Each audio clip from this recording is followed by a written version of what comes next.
Ассалому алейкум. Созакен, хубакен, саломатитон хубай.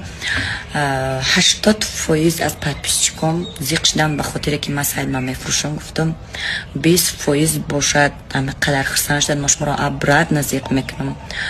Намедонам чӣ ба як бора хостум ки на мара ягон кас бибинад ва ма ҳам ягон кас набинам, ягон кас мара набинад ва хостум ки ҳама чӣ дур шад. Лекин ба мисли ҳар вақта алҳамдулиллоҳ ачаҷонам ба гапош мара ба қувват кард. Бачам ту дар сайта заҳмат кашида, ту подписчикота дӯст медорӣ, нафурӯшаш. چیزی که تا لازمه ما در برای هستیم. من اصلا برای پول لازم شدن نخواستم بفروشم، گفتم که نه مرا یگان کس ببینم نه من یگان کس ببینم. آدم بعضا وقت همین خیلی میشه و که بسیاری بعد فشار آوردن. فشارهای اینستاگرام دیگران نه.